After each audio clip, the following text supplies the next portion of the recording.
So there are three important things about community engagement.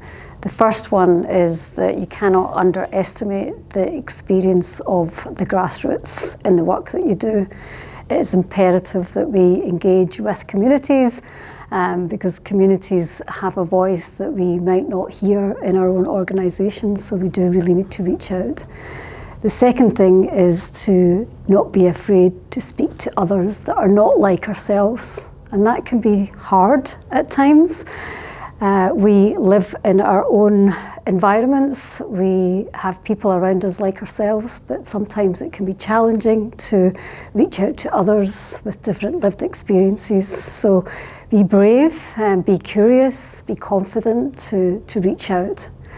And the third thing is about perspective. Now, our perspectives may be different from the perspectives of others, and that may be because of our unconscious bias.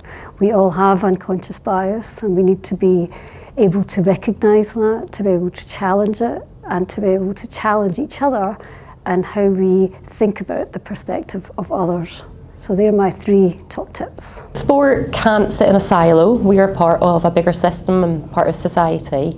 And it's really important that sport organisations understand what's happening around them and don't just think what's happening within the actual organisation themselves.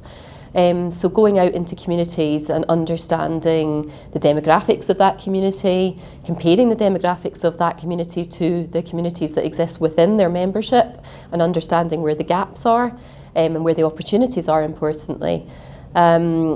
Also understanding the wider need that sits within communities around sports clubs and sports organisations, and that might be around mental health, it might be around employability, skill sets, etc., where sport can potentially play a role. And by understanding those needs, sport can align their values, their purpose, their priorities with that need. And play a small role in supporting the social outcomes that will make a big impact in society. There's a couple of things that we need to think about when we are engaging with communities, and that's not every group is homogenous. And so when we take one perspective, we need to make sure that we're reaching out beyond that and not having that one individual represent the voice of everyone within that community. And we also need to think about the them and us mentality and really trying to put ourselves into the shoes of others, because sometimes we will bring our own opinions, our own biases. We may even stereotype people in the way in which we view others and their actions and behaviours. So we really need to challenge ourselves on that, so we're not seeing them as different to ourselves and looking at them in a kind of more negative way, but making sure that we are trying to understand their barriers and experiences, so we can really get to the crux of how we can engage and support that group or individual or community.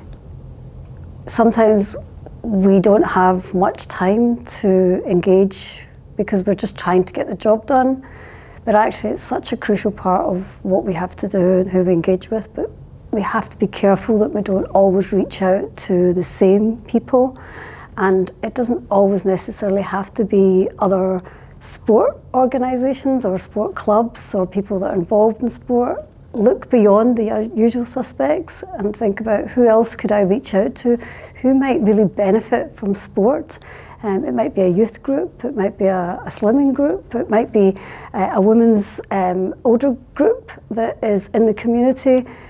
Really thinking about how you can engage with them in a way that gets them to recognise that sport is not just about the elite elements of what sport brings, but actually the community element, the connection, the well-being, the positive mental health that the sport brings. So it's important that we actually reach out beyond the usual suspects. For me, key principles of community engagement are really understanding your audience, understanding who the beneficiaries are, not presuming that you know what's best. So for me, some of the best partner working we do is through understanding who all the principal stakeholders are in your community or your little ecosystem, knowing what your strengths are, being able to let go of your ego and appreciating that you're not an expert in everything and there are others that know better than you. So how can you partner with them to really get to the who,